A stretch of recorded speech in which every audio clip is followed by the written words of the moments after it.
Pencucian uang bisnis ilegal baju bekas 669 miliar rupiah di Bali, bos bus KYM Trans jadi tersangka.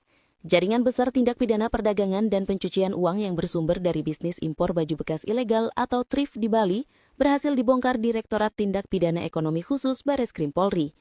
Tak tanggung-tanggung, total perputaran dana pencucian uang dari bisnis baju bekas ilegal di Bali ini mencapai 669 miliar rupiah yang berasal dari aktivitas perdagangan baju bekas tersebut sejak 2021 hingga 2025. Dalam konferensi pers yang digelar di Stadion Ngurah Rai Denpasar pada Senin 15 Desember, Dirtipideksus Bareskrim Polri, Brigjen Pol AD Safri Simanjuntak mengumumkan penetapan dua tersangka, yakni ZT yang beralamat di Denpasar dan SB yang beralamat di Tabanan. ZT diketahui merupakan bos perusahaan transportasi bus PT KYM Trans yang dananya diduga dicuci dari hasil penjualan barang terlarang ini. Penyidikan mengungkapkan bahwa modus operandi kedua tersangka sangat terstruktur. ZT dan SB diduga melakukan pemesanan pakaian bekas dari luar negeri, khususnya dari Korea Selatan.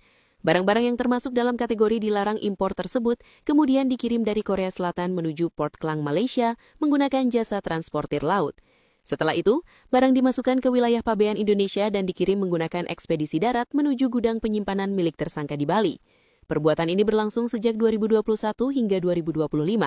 Terkait aliran dana, para tersangka melakukan pembayaran kepada supplier di luar negeri melalui beberapa rekening. Berdasarkan analisa transaksi keuangan PPATK, total dana yang dikirim ke luar negeri mencapai 367 miliar rupiah. Bahkan terdeteksi adanya indikasi kuat skema trade-based money laundering atau pencucian uang berbasis perdagangan yang direkayasa agar terlihat sebagai transaksi ekspor-impor yang sah. Keuntungan yang fantastis dari bisnis ilegal ini kemudian dicuci dan disamarkan oleh kedua tersangka. Sebagian besar hasil kejahatan tersebut digunakan untuk memperbesar usaha bus transportasi PT KYM milik ZT dan juga toko pakaian mereka, sehingga keuntungan dari penjualan barang ilegal bercampur dan seolah-olah berasal dari hasil usaha yang sah. Atas perbuatannya, ZT dan SB terancam pidana penjara paling lama 5 tahun dan atau denda paling banyak 5 miliar rupiah. Selain itu, mereka juga dijerat Pasal 3, Pasal 4, dan Pasal 5 Undang-Undang Nomor 8 Tahun 2010 yang mengancam mereka dengan pidana penjara paling lama 20 tahun dan denda paling banyak 10 miliar rupiah.